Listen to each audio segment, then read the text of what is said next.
জুলাই তো বলবো জুলাই হচ্ছে মানে ট্রমাটাইজের মাস গেছে, মানে সবাই আমার মনে হয় এই পুরা টাইমটাতে ট্রমাটাইজ ছিল এবং এক ধরনের অস্থিতিশীলতা বা অনিশ্চিত একটা এক ধরনের অনিশ্চিত আতঙ্কের ভিতর দিয়ে কাটতে হয়েছে। আমার মনে হয় আসলে যারা সামনাসামনি দেখছেন ওই জুলাইয়ের সমস্ত ঘটনা, সমস্ত রক্ত, সমস্ত যুদ্ধ, আমার মনে হয় মানে ওই ট্রমা থেকে আমার মনে হয় না কেউ এখনো পুরোপুরিভাবে বের হতে পারছে।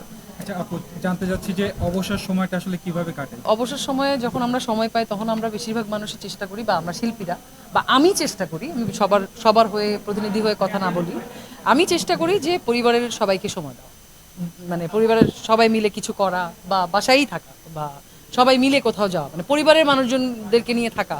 কখনো কি মনে হয়েছে যে অভিনয় শিল্পী কেন হলাম, যেহেতু বাংলাদেশের প্রেক্ষাপটে অভিনয় শিল্পীদের কোনো না কোনো সময় কাজের মানে আসলে বা কাজ হাতে থাকে না বা অবসর সময় চলে আসে, এরকম কি কখন মনে হয়েছে কি? না, অভিনয় শিল্পী কেন হলাম এই প্রশ্ন কখনোই নিজেকে করি নাই, বা নিজে ওই প্রশ্নটা নিজের প্রতি আসে নাই।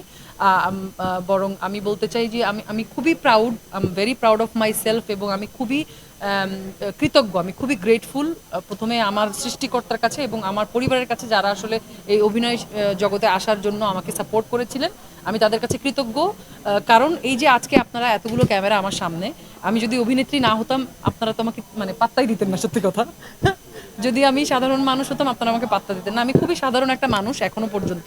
সো আমি আপনাদের কাছ থেকে যেই ভালোবাসা পাই, বা আমার প্রতি আপনাদের যে আগ্রহ, বা কোথাও গেলে অভিনেত্রী হিসেবে অনেক সম্মান পাই সামহাও, মানুষ চেয়ারটা ছেড়ে দেয় যে আপু বসেন। তো এটা এক ধরনের সম্মান আমি মনে করি, এবং আমি খুবই প্রাউড এটা নিয়ে, মানে অহংকারী না, মানে আমি খুবই গ্রেটফুল, আমি খুবই কৃতজ্ঞ।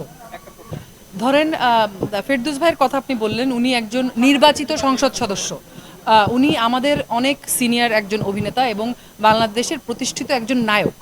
উনি উনি রাজনীতিবিদ, ওনার পরিচয়ের আগে কিন্তু প্রথম ওনার পরিচয়, উনি একজন পাবলিক ফিগার, উনি একজন বাংলাদেশের মানুষের নায়ক বা সিনেমার নায়ক।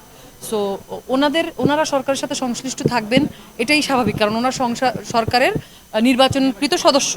আহ, এখন প্রত্যেকটা শিল্পী ব্যক্তিগতভাবে যে কোনো দলের সাপোর্ট করতেই পারেন, এটা শিল্পী শুধু নয়, একটা দেশের, একটা স্বাধীন দেশের প্রত্যেকটা মানুষের গণতান্ত্রিক অধিকারের মতোই যে আমি ওনাকে সাপোর্ট করি, কারণ ওনাকে আমার পছন্দ বা ওনার কার্যক্রম আমার পছন্দ, বা উনি দেশের জন্য এটা করছেন, দেশের মানুষের জন্য এটা করছেন, আমি ওনাকে সাপোর্ট করি। উনি করছেন না, আমি ওনাকে সাপোর্ট করি না।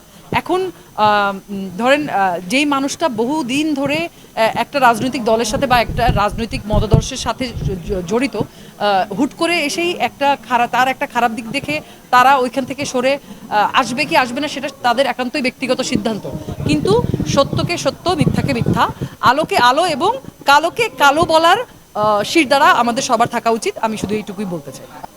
আমি ওভাবেই দেখব, ব্যবস্থার আইনি প্রক্রিয়া হয় বা মামলা যদি হয়, তাহলে মামলা হলে আমি অপেক্ষা করব জাজের রায় দেওয়ার জন্য, জাজমেন্ট কি হয় বা সর্বোচ্চ আদালতে তাদের রায় কি হয়, আমি সেই রায়ের ভিত্তিতেই তাদেরকে জাজ করতে চাই। আগে থেকেই কোনো কিছু না জেনে না শুনে আমি তাদেরকে জাজ করতে চাই না, কারণ তাদের রেগুলার লাইফে তাদের সাথে কিন্তু আমি জড়িত না, আমি রেগুলার 24 ঘন্টা তাদের সাথে ওঠা বসা করছি না। অল্প কিছু সময় আমরা একসাথে সেটে থাকি, আমাদের একসাথে দেখা হয়। তো তারা ব্যক্তিগত জীবনে কিভাবে কে কোন সংগঠনের সাথে জড়িত আমরা কেউ জানি না।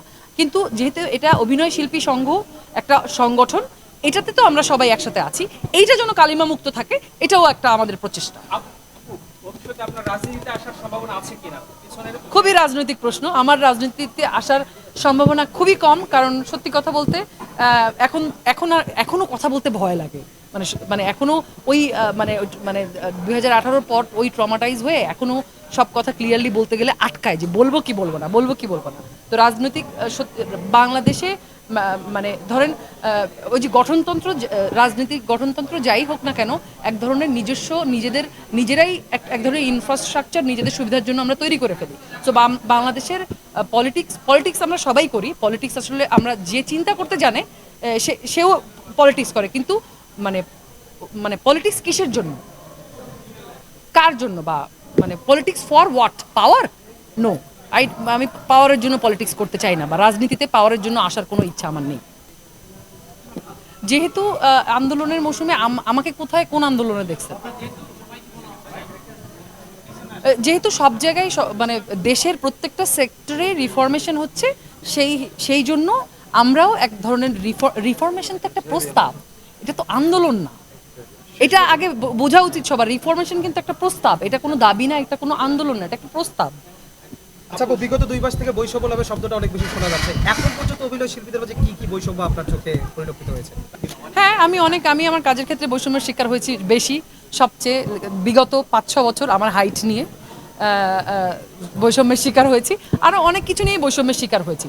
এগুলো আসলে এই যে সংস্কার আসলে আমাদের নিজেদের ভিতর থেকেই সংস্কার হওয়াটা প্রথম থেকে জরুরি। আমরা ব্যক্তি হিসেবে ঘরের মানে সংস্কারটা আসলে নিজের ঘর থেকে, নিজের মন থেকে, নিজের হৃদয় থেকে শুরু হওয়াটা সবার আগে জরুরি। তারপরেই না আমরা রাষ্ট্র সংস্কার করতে পারবো, বিভিন্ন জিনিস সংস্কার করতে পারবো। এখন ভাই অভিনয় শিল্পীদেরকে অভিনয় আসলে দেখা যাচ্ছে না, এটা ফিরবে কবে বা হ্যাঁ, তাদের প্রতি কোনো দেশ message আছে? দেশ যখন থেকে দেশ আস্তে আস্তে স্থিতিশীল হবে, একটা অনেক বড় একটা লড়াই গেল, অনেক বড় একটা সংগ্রাম গেল, এই সংগ্রামের পরে দেশ এখন ভঙ্গুর অবস্থায় আছে। সো এটাকে রিবিল্ড করা আগে প্রয়োজন, আগে রিফর্ম করা প্রয়োজন, তারপরে আস্তে আস্তে আমার মনে হয় সবকিছু স্বাভাবিক হবে। এটাই আমি বলছি। Thank you so much. Thank you.